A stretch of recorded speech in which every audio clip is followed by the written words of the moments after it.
Baiklah, bertemu lagi dengan Ibu pada mata pelajaran fikih di kelas 10 IPA 1. Sebelum kita mulai pembelajaran pada pagi hari ini, alangkah baiknya kita berdoa terlebih dahulu. Dan dimulai dengan ta'awuz. A'udzu billahi minasyaitonir rajim. Bismillahirrahmanirrahim. Rabbi shrah li sadri wa yassir li amri wahlul 'uqdatam min lisani yafqahul qawli. Amin. Mudah-mudahan dengan bacaan doa tadi, pembelajaran kita pada pagi hari ini lancar dan anak-anak Ibu fokus dalam mendengarkan pembelajaran kita pada pagi hari ini. Baiklah, sebelum kita masuk pembelajaran, siapa yang tidak hadir pada pagi hari ini? Ya, semoga teman-teman kita yang tidak hadir pada pagi hari ini, minggu depannya dapat hadir. Dan teman-teman kita yang sakit pada hari ini, semoga diberikan kesehatan. Amin ya rabbal alamin. Baiklah, ada yang tahu apa materi kita pada pagi hari ini? Tidak. Yaitu materi kita pada pagi hari ini pernikahan dalam Islam. Sebelum Ibu masuk ke materi kita, Ibu mau tanya, apakah ada anak-anak Ibu yang pernah melihat kakaknya menikah atau tetangganya menikah? Ya, pasti pernah ya.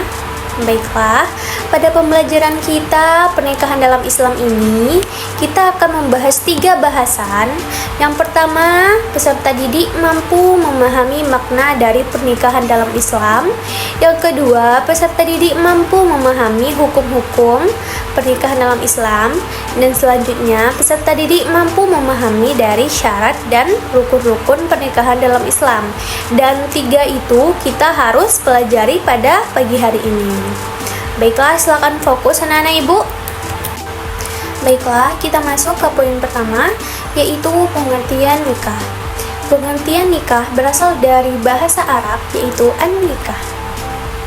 Dan secara syar'i, nikah adalah akad yang membolehkan hubungan intim antara laki-laki dan perempuan dengan menggunakan kata-kata ijab dan qabul. Ada yang tahu apa itu ijab dan apa itu qabul? Baiklah, ijab adalah perkataan dari wali mempelai perempuan, yaitu ayahnya dari wali mempelai perempuan. Sedangkan qabul ucapan yang dituturkan oleh calon suami si mempelai wanita. Selanjutnya, nikah menurut Undang-Undang Nomor 1 Tahun 1974 Pasal 1. Nikah adalah ikatan lahir dan batin antara seorang wanita dan pria sebagai suami istri dengan tujuan membentuk keluarga yang sakinah mawaddah warahmah. Selanjutnya kita masuk ke poin 2, hukum-hukum pernikahan. Hukum-hukum pernikahan di sini ada terbagi 5. Yang pertama kita akan bahas yaitu mubah, hukumnya mubah. Dikatakan pernikahan itu mubah apabila orang yang melakukan pernikahan tersebut hukumnya boleh melakukan pernikahan. Dan yang kedua yaitu wajib. Dikatakan wajib apabila seseorang sudah mampu memberikan mahar dan juga memberikan nafkah kepada istrinya dan takut terjerumus pada zina. Oleh karena itu wajib hukumnya menikah.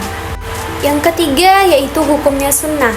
Dikatakan sunnah apabila seseorang telah mampu memberi mahar dan juga nafkah kepada calon istrinya, tetapi seseorang tersebut tidak takut terjerumus pada perbuatan zina dan seseorang tersebut mampu mengendalikan hawa nafsunya, maka hukumnya adalah sunnah. Selanjutnya yang keempat, makruh. Makruh di sini apabila seseorang belum mampu melakukan pernikahan atau belum mampu memberikan nafkah dan beliau atau seseorang tersebut mampu mengendalikan diri dari tuntutan nafsu. Yang kelima adalah haram.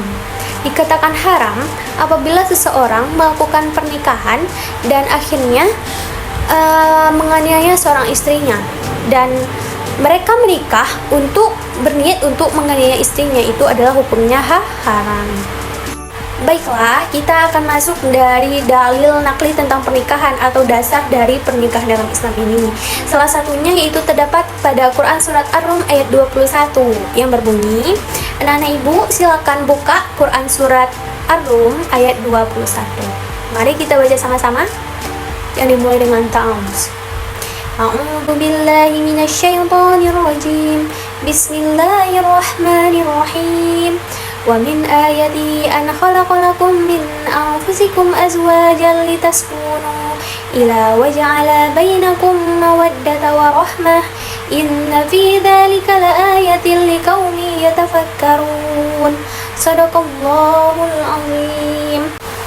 Yang artinya adalah, dan di antara tanda-tanda kekuasaannya ialah Dia yang menciptakan untukmu istri-istri dari jenismu sendiri, supaya kamu cenderung dan merasa tentram kepadanya, dan dijadikannya di antara kamu rasa kasih dan sayang. Sesungguhnya pada yang demikian itu benar-benar terdapat tanda-tanda bagi kaum yang berfikir. Maha benar Allah dengan segala firman-Nya. Baiklah, Ibu akan menjelaskan maksud dari ayat ini. Dan Allah telah menciptakan di antara kalian-kalian itu istri-istri kalian, yaitu dari jenismu itu sendiri. Maksudnya dari tulang rusuk suaminya itu sendiri. Oleh karena itu akan terciptanya rasa tentram dan rasa kasih sayang antara suami dan istri, sehingga akan menciptakan keluarga yang sakinah, mawaddah, dan warahmah. Materi selanjutnya kita akan membahas tentang syarat-syarat nikah. Apa yang menjadi syarat mempelai laki-laki dan apa juga yang menjadi syarat mempelai perempuan. Yang pertama kita akan membahas syarat-syarat mempelai laki-laki. Yang pertama yaitu Islam, harus beragama Islam. Begitupun istrinya harus beragama Islam, sama-sama beragama Islam, tidak boleh lain agama, karena itu tidak akan sah pernikahannya dalam Islam. Yang kedua balik di sini adalah kalau laki-laki minimal umurnya yang boleh menikah itu kalau di Indonesia minimalnya 20 tahun, sedangkan perempuan 19 tahun. Yang ketiga berakal. Di sini sebagai mempelai laki-laki maupun perempuan harus berakal. Selanjutnya sehat jasmani dan rohani. Begitupun bagi perempuan harus sehat jasmani dan rohani, sehingga tidak ada penyakit yang akan menyebabkan nanti kesusahan dalam membuat suatu keturunan. Selanjutnya kita akan membahas tentang rukun-rukun nikah. Rukun-rukun nikah ini apa? Yang pertama adanya mempelai laki-laki dan perempuan. Yang kedua adanya wali. Wali di sini kalau bagi mempelai wanita, walinya yaitu ayahnya. Kalau tidak ada ayahnya, yaitu saudara laki-lakinya ataupun kakeknya. Kalau tidak ada keluarga saudara laki-lakinya atau kakeknya, itu diserahkan kepada wali hakim. Yang ketiga yaitu adanya saksi. Saksi di sini syaratnya yaitu harus laki-laki. Dan yang terakhir yaitu ucapan ijab dan qabul. Apa itu ucapan ijab dan qabul? Ijab adalah ucapan dari wali perempuan kepada calon suami. Sedangkan qabul ucapan terima dari calon suami kepada wali dari si mempelai wanita. Sampai di sini anak-anak ibu, apakah sudah paham materi kita pada pagi hari ini? Alhamdulillah. Baiklah, sebagai kesimpulan dari pembelajaran kita pada pagi hari ini, bahwa pernikahan dalam Islam ini sangat penting kita pelajari, karena pernikahan dalam Islam ini harus ditentukan dengan syarat-syarat bagaimana pernikahan dalam Islam, dan juga apa saja rukun-rukun pernikahan dalam Islam, dan itu kita harus pahami. Baiklah, ibu hari ini tidak akan memberikan tugas kepada anak-anak ibu. Ibu akan memberikan tugas nanti pertemuan selanjutnya. Kita akan membuat kelompok untuk proyek dalam mempraktekkan pernikahan sesuai dengan ajaran agama Islam, Al-Quran dan hadis. Baiklah, sekian pembelajaran kita pada pagi hari ini. Kalau ada salah dan janggal, ibu mohon maaf. Wabillahi taufiq wal hidayah. Wassalamualaikum warahmatullahi wabarakatuh.